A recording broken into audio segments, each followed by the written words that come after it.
Hello and welcome. It is November 15th. The year is flying by, almost done. And this is the weekly update for the Watchdog Wire. And I was having a little trouble with my internet earlier, so hopefully it'll not be an issue here. But let's jump in and get at what are the things that I covered in the last week that I think are worth talking about here. And I really have them into really four categories, three main ones: the Clermont GOP and things going on with the Clermont County GOP, the baby box and the baby surrender in Union Township, and then Milford Schools and what's going on at Milford Schools. Now, the fourth thing I have is just a couple of miscellaneous things that I covered in the last week. So let's start and get into it, and hopefully the internet cooperates. So, relating to ICE, uh, the Clermont GOP was headed by a guy named Central Committee by a guy named Jeff Corcoran. Jeff is an anti-primary guy. He would have been a Mitt Romney type guy. He is wants candidates to be picked in the back room by party bosses. I mean, literally, that's literally his point of view, not by primary voters. His wife is Commissioner Claire Corcoran, and she's going to be up for election.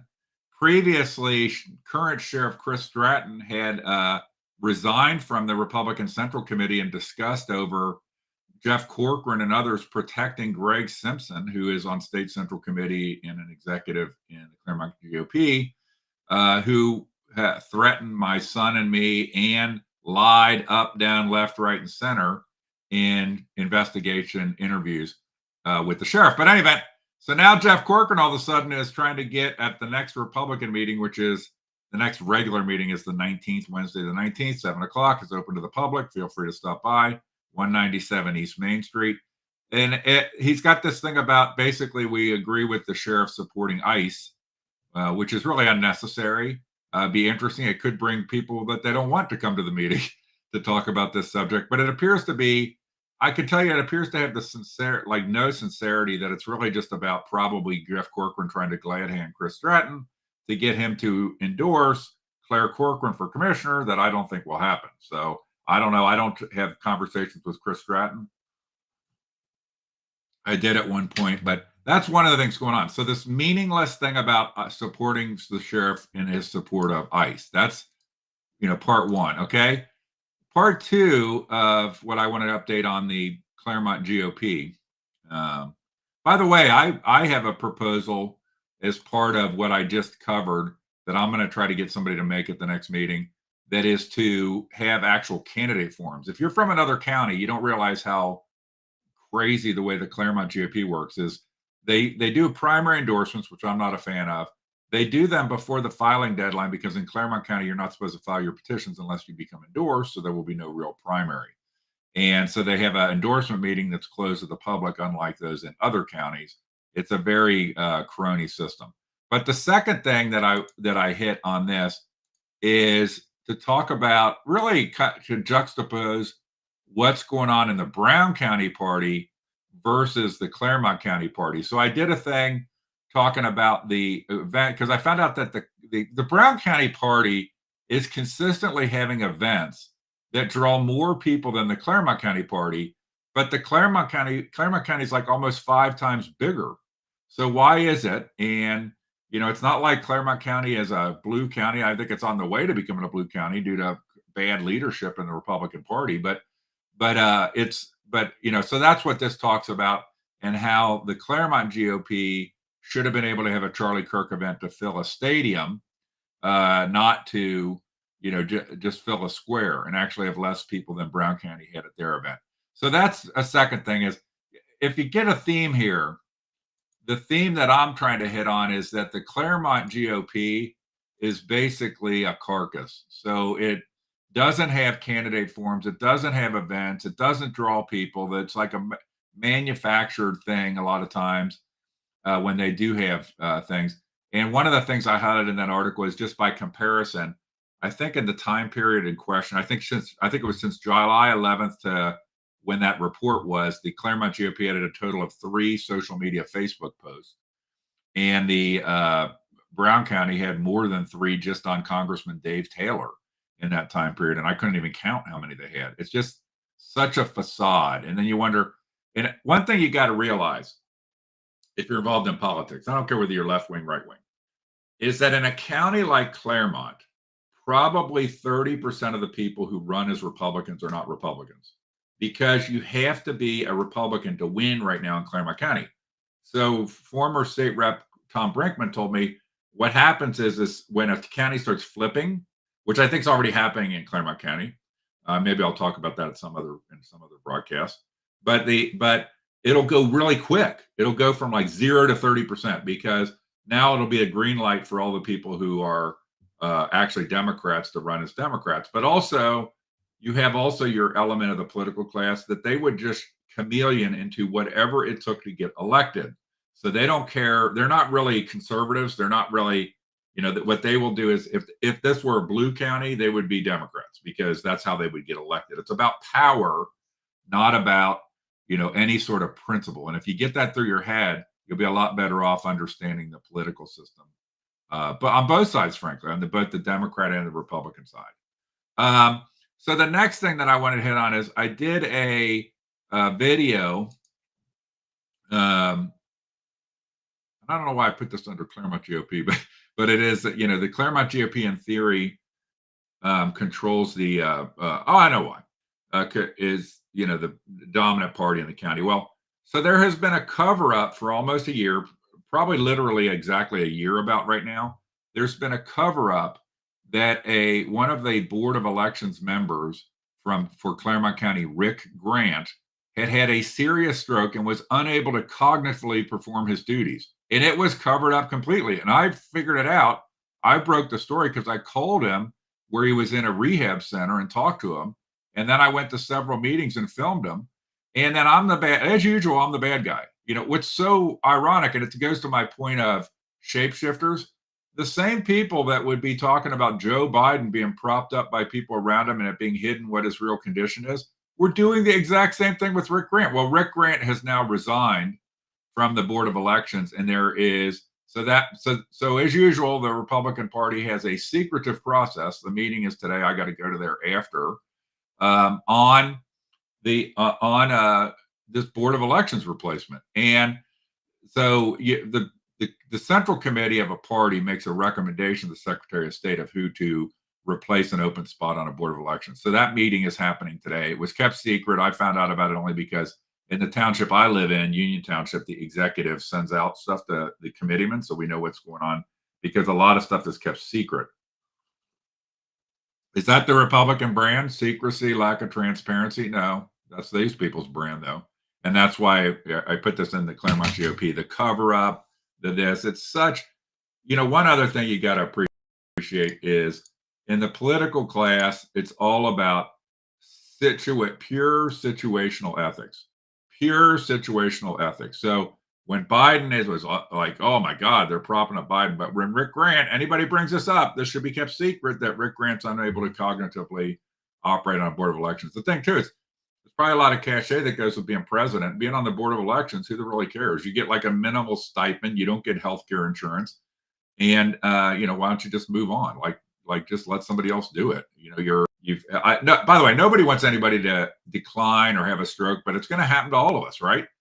One way or the other, we're going to get to a point where we're not going to have the ability, whether through a health issue or just natural aging, to do things. And you got to admit that. You got to move on and not hold organizations hostage for your own petty ego, or maybe in the case of Rick Grant, the petty ego of family members of Rick Grant, just like probably what happened with our good friend Joe Biden.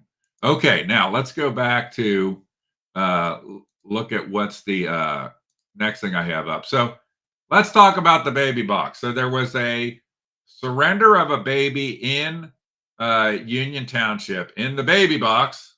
I'm against baby boxes, by the way, and I'm glad to debate or talk about it, in the process. I think it's dehumanizing. It is teaching young people the notion that more about disposable. It also creates severe mental health issues down the road because people who actually know how these things work out in the end, adults, know that when you have a uninformed, scared girl or boy put a baby in a box, or even worse than a direct safe haven where it's handed off to a person. And they wake up a year later, or 2 years later, realizing they didn't even know about open adoption. They didn't even know about financial assistance options. How do you think they feel? You think they feel that they were loved? Or you think they were exploited? And so let's go to what I had on this. So what happened was apparently this surrender took place somewhere between September 13th and September 20th. And I have been up the ass of this baby box and this process because I have no idea why this woman, who I think has is like, she defines the term narcissism and egomaniac. But I don't have any idea why this woman, because she has a company that makes these boxes, that she gets all this information on babies. She keeps her own registry of the surrendered babies. She then uses them. You can go out to my Hicks Watchdog YouTube page, and there's a whole playlist that she uses the babies in fundraising events. I mean, it is disgusting. Everything about it is disgusting. And and she encourages young girls to not get prenatal care and not have delivery in a hospital, because if you have delivery in a hospital, they'll know who you are. That's the crazy stuff, and so she does that. This notion is this is a racket. And what she has done is taken something that is safe haven, that is 20, 30 years old, which is you can hand off a baby 30 days and under to any police, fire, or hospital. She's turned it into some money-making machine. And with these boxes. So she could, like, let's take Union Township. There's a box in one station. I think it's 50 or 51. I think it's 50. Okay. There's a box. Okay. So you would think, don't you want to have signs on all the other stations saying you can drop off a baby here, or there's a box over there? No, she don't do that because she wants to sell a box to every station. It's about cha-ching, cha-ching, cha-ching. And she's like gleeful when a baby gets surrendered. I don't mean to be going off on a tangent here too much, but real safe haven people, of which I know a lot now. I've learned a lot about this. They're never happy that a young girl gives up her baby. Their first thing is when they come forward, they want to really understand, is there some help they could give her to be a successful mom, and that she not make a rash decision in a panic that has lifelong consequences. So anyway, Monica puts out a video. What was this, around November 9th or so? And about this. Well, it turns out the video is from the past. She shot this in the past, like 2 months earlier, and it's unclear like why. But by the video, she talks about her schedule, which is this typical Monica. It's all about her. Okay, her thing about a baby being surrendered, she spends more time talking about her travel schedule the next week and whether her mom, which, by the way, isn't that interesting that surrendered Monica has reunited with her mom, is whether she can now maybe it's her husband's mom. I don't know who she's talking to in this. Whether they can ride in the RV together. That's like, it's just like we're enjoying the idea of, this woman, her number one statement should be she wants to go out of business, that she wants there to be never a time when anybody even needs to do this, that babies are a gift from God, blah, blah, blah.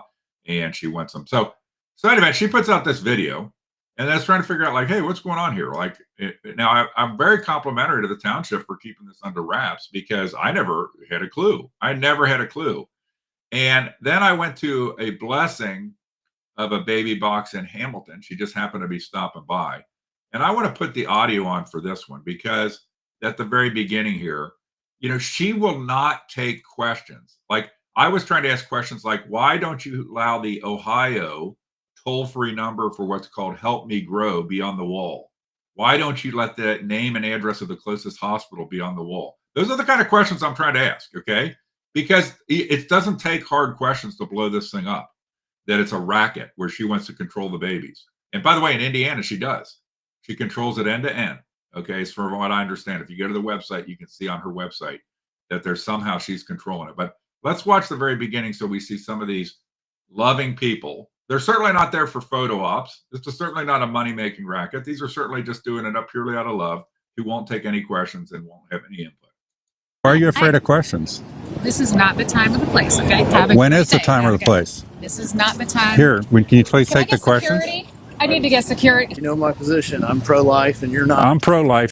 This is a Congressman Warren Davidson, which I think might be a pedophile or takes a lot of bribes. Now, I'm making that up. But hey, if Congressman Warren Davidson makes up completely baseless, ridiculous allegations towards me, and you're going to hear him right here. Hey, so I guess he's all in on people just making up allegations. So I'll make up some allegations against him that he's a pedophile and that he takes bribes. And you know what? I think at least one of those, at least for any congressman, the bribe side of it is better odds than I'm either of the things he says.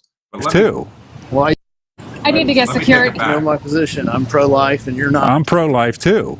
Why are you? So why are you suing and harassing these people? I'm not suing anybody. What are you talking about? You already told me you were going to do an interview. So I'm going to stop it there. So that guy's a joke. I mean, I'm a right-wing conservative guy, but what a joke. Just start throwing out baseless claims. You won't respond to anything. If you keep watching that video, I interview a rep named Tom Hall. He should be the congressman. That guy, Tom Hall's a class individual and is always appreciative of information and doesn't act like an ass like Warren Davidson does. So it's an embarrassment. I'd say he's an embarrassment.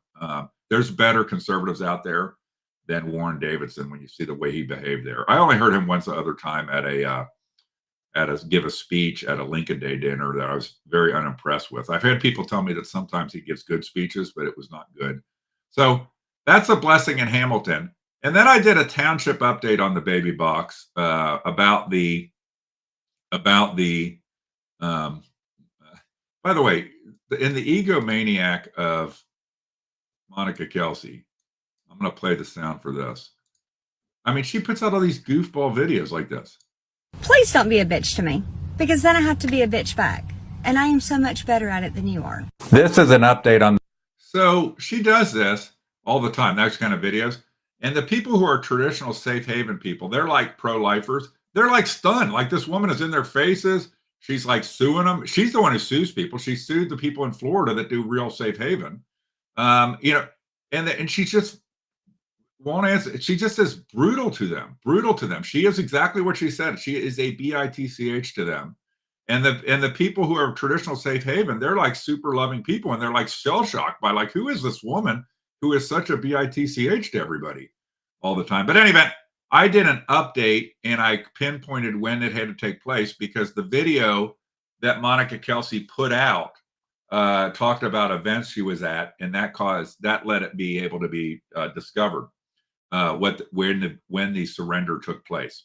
So that is the kind of a baby box update. I'm impressed that the township kept it secret.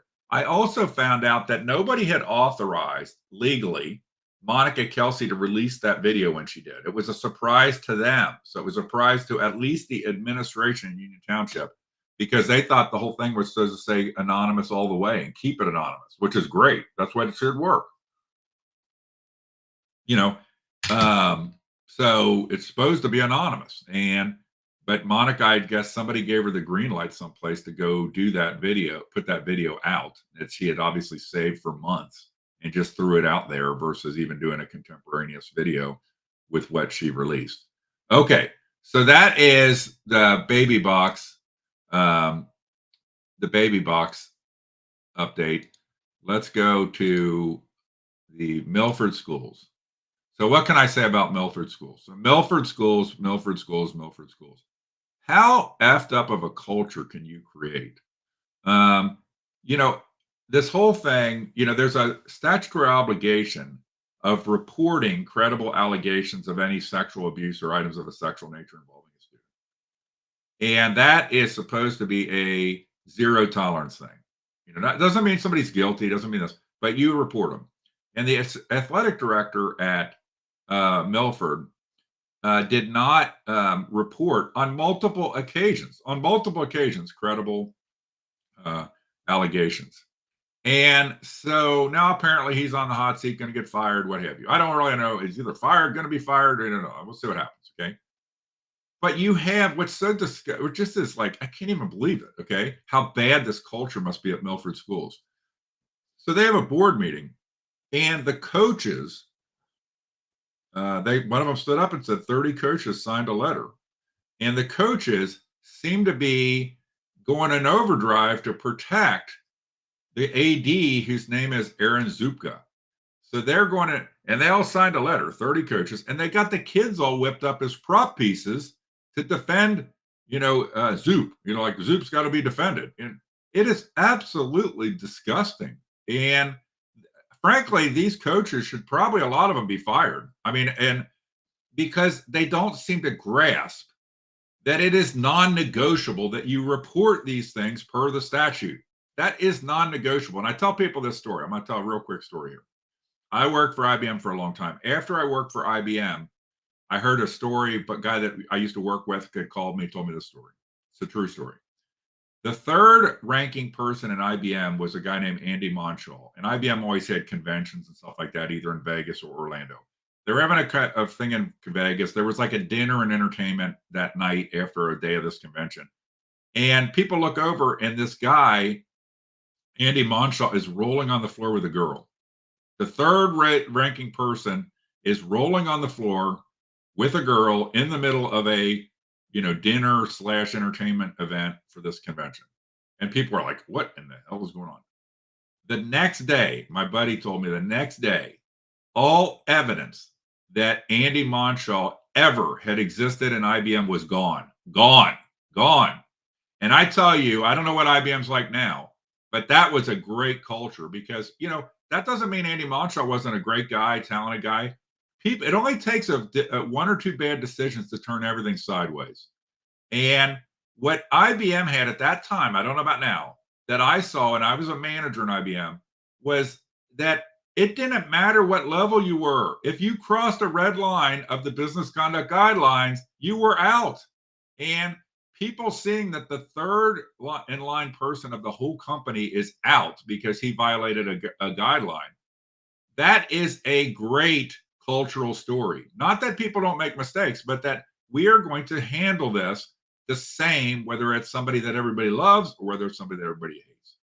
And Milford could take a lesson from that. I don't know how the board has created this culture by being basically woke and situational ethics. So now the situational ethics apply to everything. And and nothing is wrong anymore. Like where is the red line? And so I don't even know if I'll play a little bit of the second clip here. And because none of the people that talked, of the students or coaches, not one of them, except this one girl here, mentioned the obligation to report. And listen to what she says about this whole thing. This is a girl that is a student. I know there's a lot of information out there regarding Zupco's actions or lack of, and I'm sad by what I've heard, and I know, and it's sad how it's handled. But I'm not here to talk about that. So she's not here to talk about the actual actions that were a violation of the law. She's not talking about that. She's here to talk about Zoop and how great Zoop is. And that's what it was. Not a single coach that took to the microphone even mentioned the obligation to report. What they needed in this meeting was one of these board members to stand up and say, the president of the board or the superintendent, to say something very simple. Okay. Let these people vent and do their thing. They're all clapping, cheering like complete dumbasses. And what somebody should have got up and said after that is, okay, here's the way it's going to roll. Is you guys, all of you here, should be ashamed of yourself. The obligation to report is non-negotiable. It is non-negotiable. And every of the 30 coaches that signed a letter, every one of you by signing that letter has told us that you don't understand that. You don't get it. Every coach that used a student or got a student engaged in this debate about reporting of potential sexual abuse, every student that you got involved by whipping them up, coaches, what you did is a disgrace. And every student here, this is a lesson you're going to learn in your lives, is that it only takes one or two actions to go sideways, no matter how great you've been in the past. And I don't know if Zook is great or not. I hear a lot of bad things about this guy. But, it only takes a few things to go sideways. And these things are non-negotiable. And it's in a school environment that you report, per the law, credible allegations of sexual abuse is non-negotiable. It's got to be non-negotiable. And then I would have closed with this. If they had a leader, they don't have a leader here. They do not have a leader at Milford. I don't know. I don't think they have a leader at West Clermont either, by the way. But the leader should have closed with all 30 coaches. Within the next 24 hours, you better each of you submit one of two letters. One saying you apologize for signing this letter and you are totally committed to legal reporting, or a resignation letter. And then I would close again with this. I would tell the students this. This is what they should have done. We don't have to have athletics here. Athletics are a privilege. They are an extracurricular. If we need to clean house and completely jettison our athletics program to get the culture right again, we're going to do that. And all of you better think about that. This is non-negotiable. Athletics are an extracurricular. They are not our core mission. They are not our core function. And none of you, coaches or students, ever forget that. We don't have to have them. Frankly, what does a fraternity do if it goes sideways at a college? Ever think about that? If a fraternity goes bad at a college, what do? They shut it down. They wait how many years? 5 years. Why? They make sure that any student who had ever been connected with the past is gone from that college. Then they'll recolonize. Maybe Milford needs to do that. I just don't know what to do. They have dug themselves this incredible, ridiculous hole. And I don't know if I had the girl up on the, but there's some other people that talked here. This coach, he should be down on his knees asking for mercy when I'm going to keep this playing. This guy who's the ringleader of he's up there proudly. I'm the ringleader that got 30 coaches to sign a letter supporting Zoop, and telling you, all of you, that we don't give a rat's ass about statutory reporting requirements. Yesterday, I sent a unified letter signed by over 30 Milford High School coaches. If they don't report something, that's got to be a deal breaker. And so he took credit. Good for him. Great job. He says at the end of that, by the way, that he can go coach lacrosse somewhere else. Why don't you do that? Why don't you do that, Big Hoss? It's not, these kids, I don't know what the maybe it's all of the cultures now, but I swear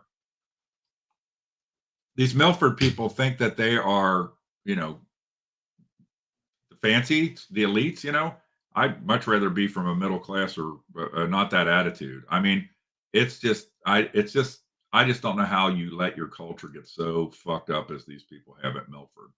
And so much frustration because, trust me, there has been a pattern of this kind of stuff, and people talk about it.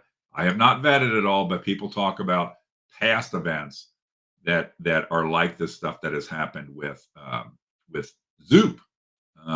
So let's go back and finish out here. I'm going to do the dumbest Clermont Sun story, but license plate gate. I'm not even going to click on this. I did an update. The Pike County prosecutor is appointed to Aaron Haslam's license plate gate, and I'm waiting for him to call me back. I've called him twice.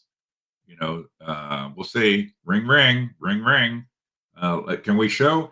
What's so funny is I like to illustrate the absurd that a county prosecutor in Adams County isn't even accountable to the most basic things that you or I would be accountable to, like having a proper license plate on the car. Now, as a separate thing, there's this event that's going on in Adams County. I have not actually looked at it this morning. I put something out briefly about it yesterday. I think I'm going to have more shortly, and I don't know what the big time media is reporting, but I think I know some things, and we'll see if they get. I'm not necessarily trying to scoop them, but I want to see if certain things get reported that I think that happened with this, and I have some requests in to get some records that will be enlightening. And I know the records I requested. I was the first person to request that I know of as specific things, because that they told me when I requested the records. I'm asking, am I the first reporter to request records for this particular thing? And you'll find out what it is shortly, either from me or from the media. Wouldn't surprise me if I'm the first one to request, but I don't get it. And then the last thing I had here is Andrew McAfee. So Andrew McAfee, I'll go ahead and pop into this one. So this guy is to me, weird and bizarre, but he's beloved. He doesn't live in Clermont County. He's the director of government affairs for the chamber, but he also does political consulting for candidates through Hometown Strategies, which is a Cody Rizzuto thing. Cody was involved with a firm that defrauded Chief Shabbat. And he also takes all kind of board appointments. So he's the poster child of cronyism, conflict of interest, and having no moral and ethical compass. How can you be the director of government affairs for the chamber and also be a campaign consultant? At the very end of this piece, I talk about that he does sometimes columns for the Clermont Sun. So the question is, hey, when you do those columns, Are you doing them as a campaign consultant trying to help a specific candidate? Are you doing them as the chamber? Are you doing them as, a board member of the park district, or, the different things that you're a board member of? So it's just, he's just emblematic. Why is a guy that lives in Warren County, who's to me super weird, and I have no problem with people being gay, but I do have a problem with people being fucking weird, and he's weird. And so, in my view, that's my opinion, protected by the First Amendment. And so I don't know, he's just everything. He's just an example of cronyism, and the way cronyism rocks and rolls in this county. So the last thing is, what's the dumbest story in the Clermont Sun? And by the way, the front page of the Clermont Sun, this is the big news events: a coffee and declaration, a mural, Q&A with county election officials.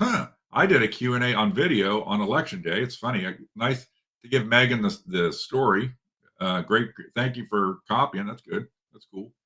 And then 2-car fatal traffic crash. Okay. So that's the biggest news events in Clermont County. This paper has never had one word about the Milford stuff. Not one word. Zero words. Okay. Which tells you they only print the news they're allowed to print. It's totally a Pravda for Clermont County. Okay. And, but the thing that I thought was, it just hit me, and it's not, obviously they just print content to fill their pages, but this is an op-ed in support of congressional term limits. And it's by Jane Timken and State Senators Jane Timken and Teresa Gavarone. And I'm just like, okay, I'm all for congressional term limits. Okay.